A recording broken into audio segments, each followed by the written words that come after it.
Test is in 4-part, Part 1, Part 2, Part 3, and Part 4. Now look at Part 1. Part 1. Well, we run two business courses here, the BA and the MBA.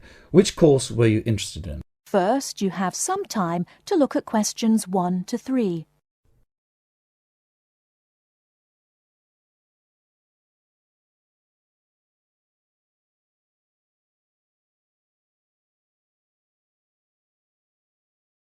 Hi. Good morning. Can I help you? Yes, I'd like to enrol in your business course. Well, we run two business courses here, the BA and the MBA.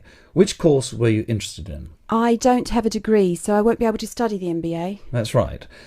OK, if you'd like to give me some details, I'll complete an application form and someone from the business department will contact you directly. First, what's your name? Jane Kinsella. Kinsella. Could you spell that for me? It's Kinsella. OK, and how old are you, Jane? Well, my date of birth is the 4th of August 1982. Good, thanks. Can you tell me where you're from? I'm from Britain. And where do you live now? Number 32 Maich Road, Auckland. Can you spell your road name for me? Yes, it's Maich. Right, thank you.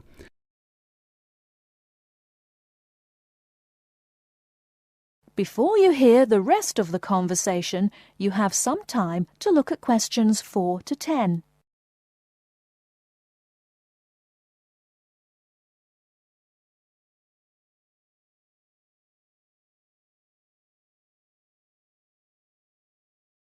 Now listen and answer questions 4 to 10. Thank you.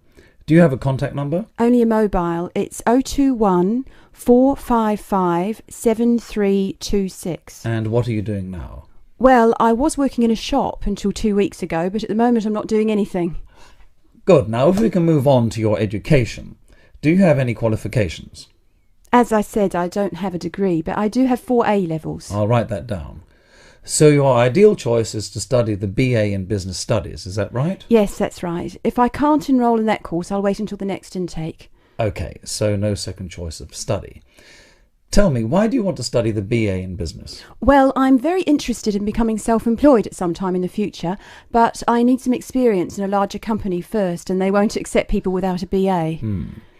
And how will you pay for the course? I'll use my savings for most of the course, and if I have any problems, I'll take a part-time job, but I hope I won't have to. That's fine. I'll just write savings.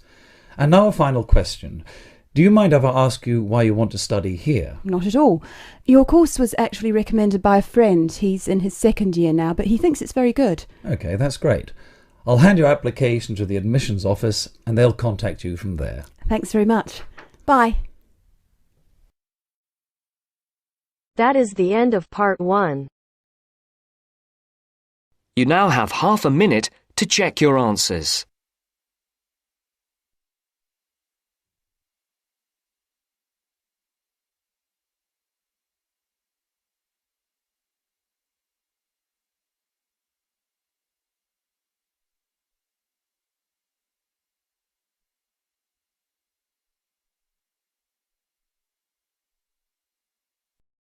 Now turns to Part 2.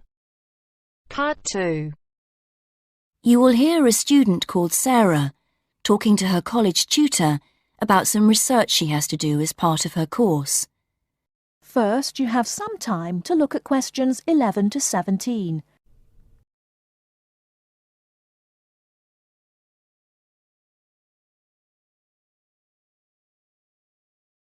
Now, listen carefully and answer questions 11 to 17. Hello, Sarah. Hi. So, you want to talk about your research project? That's right. I want to find out how many people use the Tourist Information Office and what they think of the service they get. Interesting. Have you written your proposal yet? No, that's what I wanted to ask you about. What should I include? Someone said I should make a list of my aims first. Well, I don't know about a list.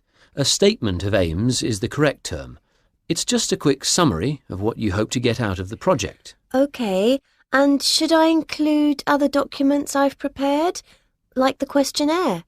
I'm still working on that. I can check that later, but I think it's good to prepare an information sheet for participants. It would help you to think about interview methods. It'd be good to see that soon. Oh, right. And I want the project to have statistical data, not just to be a collection of opinions. That's good. So that should be clear from the proposal too. Great. So what else must I include in the proposal? Or are some things optional?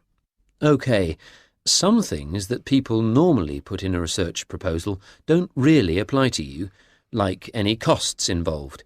That can be really important in some research projects, but as we don't have a budget, it's not something you need to include. Any costs have to come out of your own pocket, I'm afraid. Yes, I understand that. But I do need to know your criteria for choosing who to interview. I've got to check that you're using good sampling principles, for example. Sure. And what about the way I'm going to analyse my findings? That's not essential at the proposal stage on this project, but if you've got some ideas, include them, because it could save time later. OK. And do I need to make it clear how the report will be organised? Oh, I'm going to be giving you a template to use, so there's no need to go into that in the proposal. Great, thanks.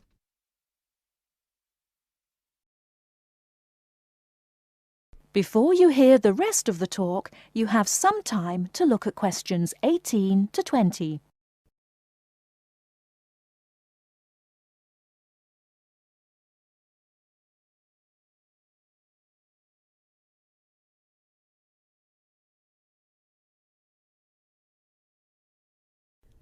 Now listen and answer questions 18 to 20. Actually, another thing we could discuss now is making sound recordings of interviews. Oh, right. Do I have to record them all? I could try to get as many as possible, but it'd be rather expensive. Yes, don't worry. You only need a few chosen randomly just to give an idea of how the interviews are going. You can send one in each time you update me on your progress. OK. How often should I do that? I haven't done a timetable for the interviews yet, but they'll be spread over 3 or 4 weeks, with about 200 in total. I reckon on doing 20 a day. Let me know how you're getting on at the end of each day's interviewing then, whether you've had any problems or not. It can be a lonely job. Thanks. I appreciate that. And what about the confidentiality of participants? Because that can cause problems. Well, I'm getting them to sign a consent form. It says that I'll only use the information for my research, that I won't pass it on to anyone else.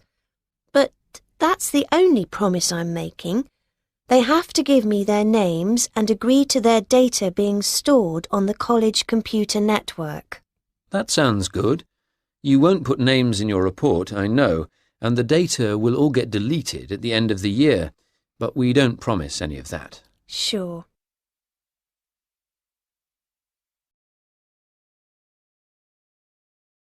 That is the end of part 2. You now have half a minute to check your answers.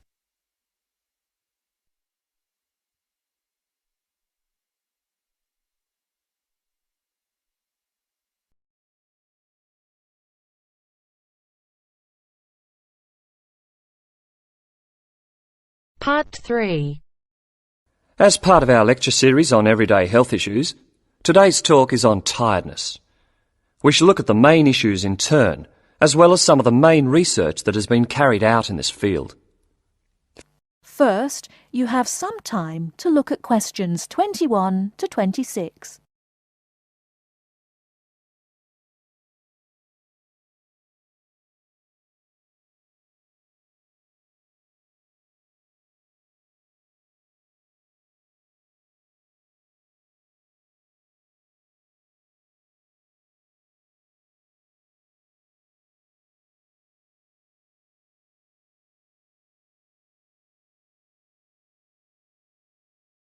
Now listen carefully and answer questions 21 to 26.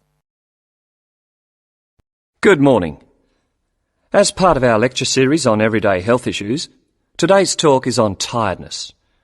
We shall look at the main issues in turn, as well as some of the main research that has been carried out in this field.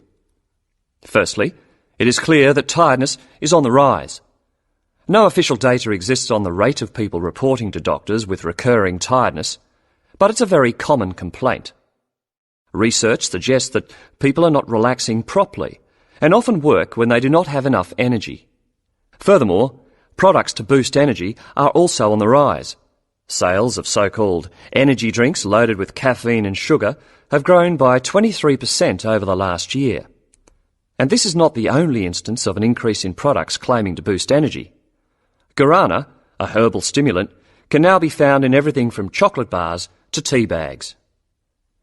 Now let's examine what it is that's making people so tired. Dr. Liebhold, a Sydney GP, has done extensive research into this, and he believes that financial pressures, not taking holidays, and not having time off when you become ill due to fear of losing your job are all common causes. Some of the other suggested causes are low oxygen levels in offices, poor diet, or illness. The problem is that tiredness is a symptom of just about every kind of illness, which makes tracking down the cause all the more difficult. The next question to ask is, are people getting enough sleep? Dr. Mansfield from Melbourne's Epworth Sleep Centre, who specialises in sleep disorders, says insomnia often arises when people are going through a stressful period. Mansfield often needs to re-educate people in how to get off to sleep. He recommends keeping your body clock regular by going to bed and rising at similar times every day, and not drinking too much caffeine. And there is some truth in the old story about having a glass of hot milk before bed. Milk contains the amino acid tryptophan, which has been shown to help induce sleepiness. Turning to the question of why we need sleep, researchers are still trying to answer this fundamental question. Sleep deprivation experiments have shown that after 14 days without sleep, rats will lie down and die.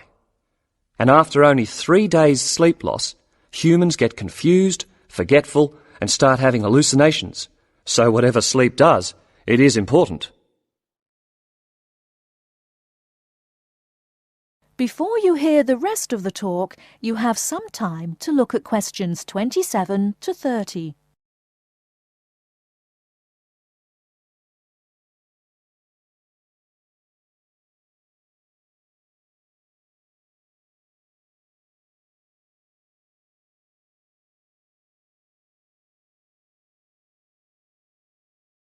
Now listen and answer questions 27 to 30.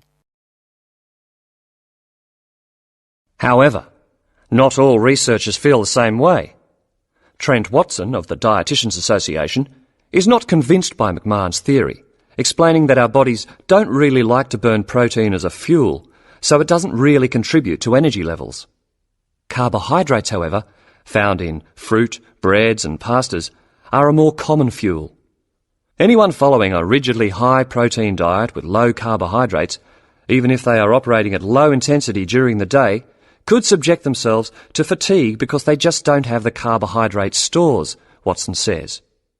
In general, a good way to stay energised from a dietary point of view is to eat red meat, green leafy vegetables and whole grains. These foods give red blood cells the building blocks for optimum performance in their role of delivering oxygen to muscles.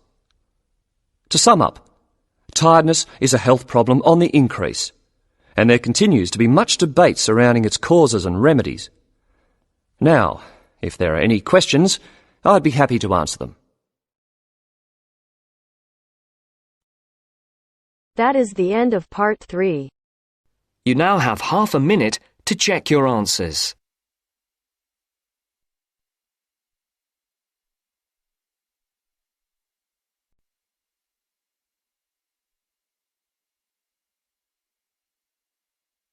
Now turns to part 4. Part 4. Hear a talk given by Don Parker, an expert on computer security, about the computer criminals. As you listen to the talk, fill in the gaps numbered 31 to 40. First, you will have some time to look at the notes below.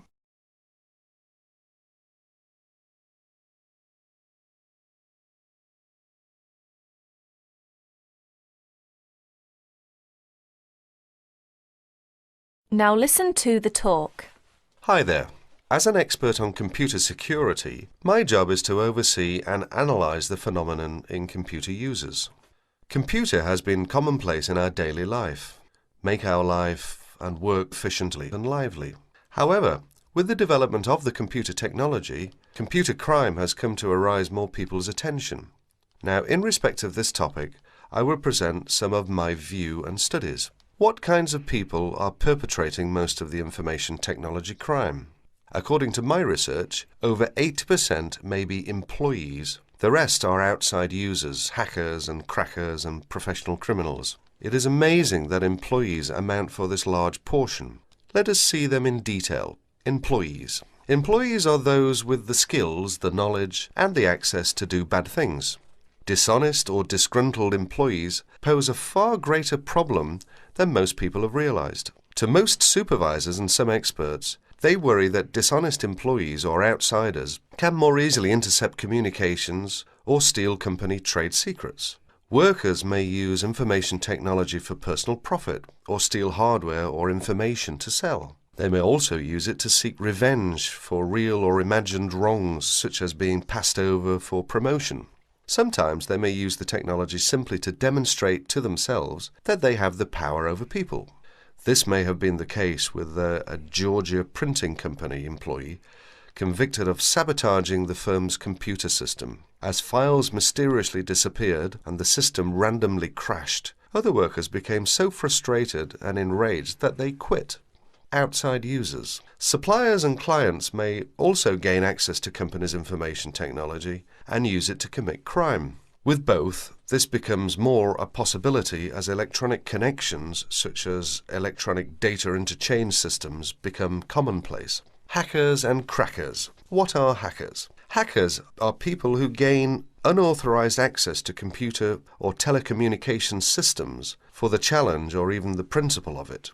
Crackers also gain unauthorized access to information technology, but do so for malicious purposes. Crackers attempt to break into computers and deliberately obtain information for financial gain, to shut down hardware, pirate software, or destroy data. The tolerance for hackers as the benign explorer has decreased. Most communication systems administrators view any kind of unauthorized access as a threat, and they pursue the offenders vigorously. And educators also try to point out to students that university cannot provide an education for everybody if hacking continues. Professional criminals. Members of organized crime rings don't just steal information technology, they use it in a legal way as a business tool, but for illegal purposes. For instance, databases can be used to keep track of illegal gambling debts and stolen goods. Drug dealers have used pages as link to customers. Microcomputers, scanners, and printers can be used to forge checks, immigration papers, passports, and driver's licenses. Telecommunications can be used to transfer funds illegally. As information technology crime has become more sophisticated, in 1988, after the last widespread Internet break-in, the US Department created the Computer Emergency Response Team, or CERT. Although it has no power to arrest or prosecute, CERT provides round-the-clock international information and security-related support services to users of the Internet. Whenever it gets a report of an electronic snooper, whether on the Internet or on a corporate email system, CERT stands ready to lend assistance. It counsels the party under attack, helps them thwart the intruder, and evaluates the system afterwards to protect against future break-ins. That is the end of part 4. You now have half a minute to check your answers.